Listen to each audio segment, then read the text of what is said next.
I'm gonna have a controversial video for you here, but I think a lot of you are gonna be interested in it. So stay tuned. We're gonna talk about Class H real estate septic inspections.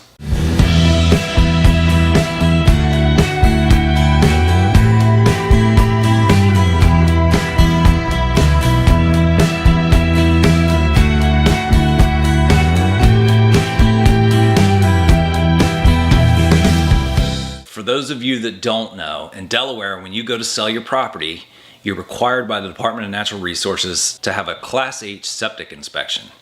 And what that is a Class H licensee by the department will come out and analyze your septic system and give you a report of what's there, how it's functioning, and list any repairs or modifications that they deem necessary. With the Class H inspection, you have a rating system. You have satisfactory, satisfactory with concerns, or unsatisfactory. There's almost no written regulations about what is to be rated what when it comes to these inspections. There's verbal guidance, there's industry standard guidance, there's stuff like that. But when it comes to the regulations, there's very little. So a lot of this is opinionated. I heard a stat on the radio the other day, and I also have heard similar stats through the department, so it's fairly close to accurate. 70 to 80% of inspections in Delaware are failing. However, that isn't the way that it seems at face value. Remember, you have 3 ratings. 70 to 80% are not being rated satisfactory as a whole. So satisfactory is everything's perfect. Everything is great. There's nothing that needs to be done here. Satisfactory with concerns can mean a lot of things. And that is really dependent upon the inspector that has been hired. Satisfactory with concerns normally is for things like risers, filters, D-boxes, pipes that are, damaged, or baffles inside of the septic tank, damaged parts or components that aren't major, floats that are damaged, control boxes that need work, electrical components that need work, things that can be repaired that aren't vital to the protection of the environment or the system's function. Unsatisfactory means whatever component or item that has been rated unsatisfactory is completely broken and failing. And you got to remember, on the inspection report, it breaks out each area of the septic, and each one of those areas gets its own ratings. Inside of those areas, you have different components, and they get their own ratings. At the end of the report, it takes the major 3 components, and we stamp a satisfactory, satisfactory with concerns, or unsatisfactory. Now from those is really where you're getting your overall rating on the system. But really where most of us all go is to the comment section. And the comment section is where all the meat of the inspection is. There's several different types of system failure. You have hydraulic failure. And I'm gonna get into this for one reason. That's the last type of failure. But when you're talking about overall system failure, you have hydraulic failure. That's predominantly for systems that are old. That means the soil is completely saturated, can't take any more water. It's like a wet sponge. You're trying to put more water into a wet sponge. It can't take any more. It's totally saturated and it's done. Clogged failure. Clogged failure is, the system's clogged off. It's clogged with grease. It's clogged with dirt. It's clogged with roots. It has broken pipes and half of it's clogged off. It's clogged somehow, and it's experiencing failure because of that. Component failure. Component failure, it means you have a component that is not allowed, like a cesspool. Cesspools are no longer allowed. That is an automatic failure. A metal tank, a metal D-box, those are no longer allowed. That is automatic failure. Now the last one, expense failure. Now this comes up with inspections sometimes. And that's where we'll get a Class H inspection and there'll be a list of things. System needs risers and a lid. D-box needs to be replaced. One lateral needs to be jetted. On and on and on. So then the owner's like, okay, well, it's working. So how much is it to fix all this? It's gonna be cheaper to put in a new system. I'm just gonna be honest with you. it's in your best interest to put in a new system, because you're going to put $6,500 in to repair all this mess. You're going to put $7,000 in to put a new system in. So that's what we call expense failure, and that can happen from time to time. And that happens, because of these Class H inspections. We'll dive into a little bit about why that happens a little later. Your types of inspectors. You have primary inspectors. These folks are mostly home inspectors / septic inspectors, and inspections is their business. That's what they do.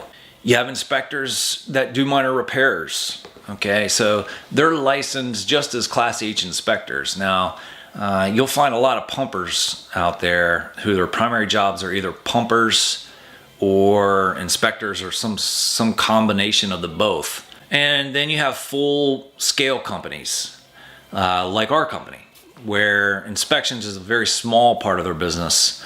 They're capable of doing any of the repairs, installations, or anything of that nature. And here's the real reason of the whole video. Why are so many things being listed on these reports? Number one, the most common thing, it probably needs to be done. You got to look at this thing as if you were on both sides of the settlement table with this property going to settlement. If you're the buyer, is it reasonable to expect whatever's on this report, to be done? And if you're the seller, obviously, you're a little more hesitant on a lot of this stuff. But, that you need to put yourself on both sides of the settlement table. Number two reason why so many things are being put on the inspection reports. The inspector's opinions are that these items need to be done, although it may not line up with the regulations. The system was installed 15 years ago, and in 15 years ago, it wasn't required to have risers and a filter, but the inspector's putting it on his report. What happens now is the bank and the buyer see it on the report. They want it done because it's listed on the report by a licensed inspector, and the seller's basically stiff-armed into spending the money. It's not required by regulation, but now that it's on the report, it's got to be addressed, because any reasonable buyer, if you put yourself in their shoes, is going to want anything that's come up on an inspection report addressed before they purchase the property. Number three reason why so many things are turning up on these reports. A lot of inspectors are scared to death of liability. I don't know that it's all that necessary, because almost all these inspections are done under the premise that it's an analysis of the system the day that we are there. Not tomorrow, not the next day, not a month from now, just the day that we're there, no more. I'm not sure as to the impact of this one on the industry. I do know that it's out there, though. A lot of people in this industry do things out of fear of liability. Number four, the inspector's listing it because he fears any repercussions from DNREC. DNREC holds our licenses, and I know whether it's inspections, designs, installations, or whatever it is in our industry, there is a fear of DNREC, and what it causes is, additional items to be listed on septic permits, site evaluations, and in this case, inspections. I don't like this one, but there's too much suspicion sometimes to ignore it. You have to be suspicious sometimes of the solicitation of the repairs when it's the same little petty stuff over and over and over again with some companies. I'm not going to speculate any more than that, just to say that it's suspicious. What's the answer? I don't like the rating system, but I also don't have a better answer for it. DNREC doesn't give us a defined answer on what needs to be rated, how, when. We can't all stay on the same page. We have to use our opinions.